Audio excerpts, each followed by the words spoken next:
into the mind of a predator. Working with PJ and renting our own home for the hidden camera operations enabled us to be in control of the environment.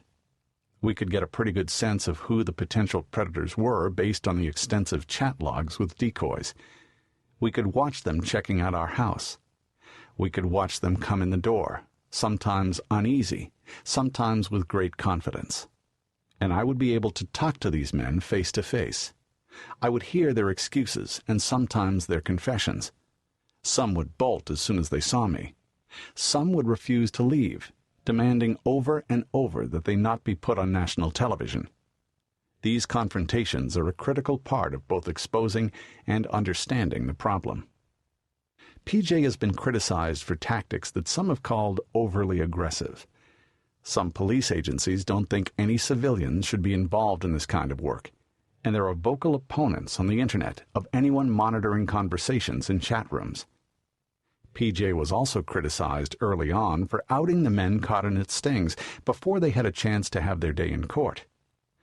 Once a man had an explicit chat with a decoy and made a date for sex, PJ would post the man's name, picture, and other personal information on its website, exposing the man to potential harassment and those close to him to humiliation.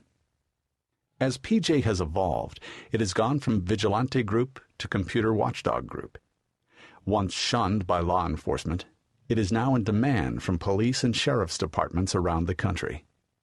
Now its mission has more to do with helping law enforcement prosecute cases in court than merely posting the names of predators on its website. The reality is that PJ has the expertise we needed to investigate this crime, and it has never let us down. Internet predation was a relatively new crime when we started investigating it, and we had to be innovative in our methods. Some have questioned our extensive use of hidden cameras, saying that using them smacks of gotcha journalism. Often, hidden cameras are the only way to capture a crime.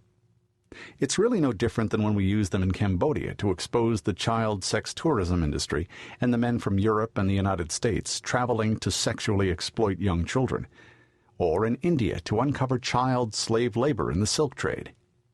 We just turned these techniques toward the crime of child exploitation on the web. Point of view and epidemic. Often at cocktail parties or on airplanes, people will ask me about the To Catch a Predator investigations. Am I ever frightened? Has any one of these guys tried to attack me? And eventually, once people get comfortable after chatting for a while, many will lean over and in a hushed tone ask, "Have you ever just wanted to reach over the kitchen counter, grab one of these guys by the collar and throttle him?" Of course, but doing so would be inappropriate on many levels, and the truth is, I try not to be overly confrontational, because I really want the guy to talk to me. I really want to understand what led him to show up at our house to meet a kid for sex.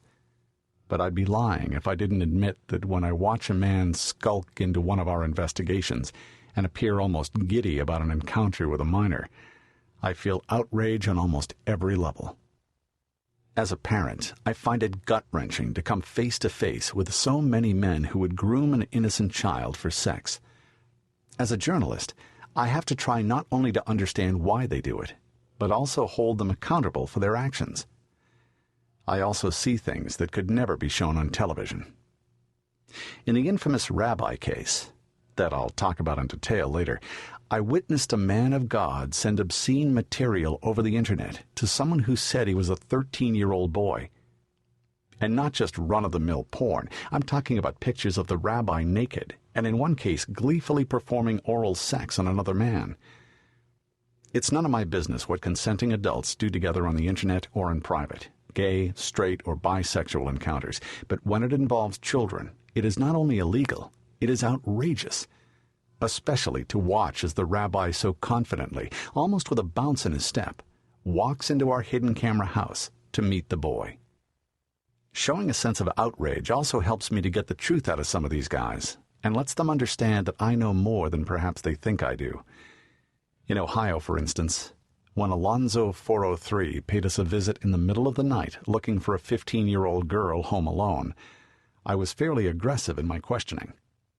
He admitted to me that he left his own teenage daughter at home so he could come to our house.